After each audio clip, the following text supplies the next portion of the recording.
গোপন দান আল্লাহর রাগ কমায় দেয়।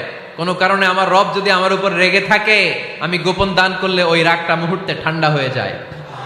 আল্লাকা সিররুন ইনদাল্লাহ বাইনাকা আনতা ওয়া বাইনাল্লাহ, আল্লাকা সাদাকাতুন তাখফা লা ইয়ালামুহা ইল্লাল্লাহ, আল্লাকা সিররুন ইনদাল্লাহ বাইনাকা আনতা ওয়া বাইনাল্লাহ, আল্লাকা সাদাকাতুন তাখফা লা ইয়ালামুহা ইল্লাল্লাহ। সুবহানাল্লাহ পড়েন।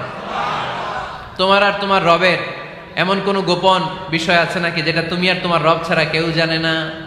তুমি জীবনে এরকম গোপন দান করছো নাকি যেটা আল্লাহ ছাড়া কেউ দেখেনি? ওই দানটা আল্লাহ পছন্দ করে। সর্বশেষ কথা বলি, শেষ কথা, মানুষকে খাওয়াবেন। মানুষকে কি করবেন? খাওয়ানোর চেয়ে ভালো নফল ইবাদত আছে? কি করবেন? খাইবেন। কি করবেন? খাওয়াতে রাজি আছেন তো? কিয়ামতের দিন আল্লাহ তাআলা বলবে, এই বনি আদম, আমি তোমার কাছে খাবার চাইছিলাম, তুমি আমারে খাবার দাও নাই। বনি আদম বলবে, আল্লাহ আপনি যদি খাবার চাইতেন খাবারের বস্তা নিয়ে যাইতাম। আল্লাহ তাআলা বলবেন, এই যে না খেয়ে থাকা পথ শিশুগুলো, শীতের রাতে শুয়ে থাকা না খেয়ে থাকা শিশুগুলো খাবার চেয়েছিল, তুমি খাবার দাও নাই, ওদেরকে খাওয়ালেই আমি আল্লাহকে খাওয়ানো হয়ে যেত। এজন্য মানুষকে খাওয়াবেন। রাজি আছেন তো?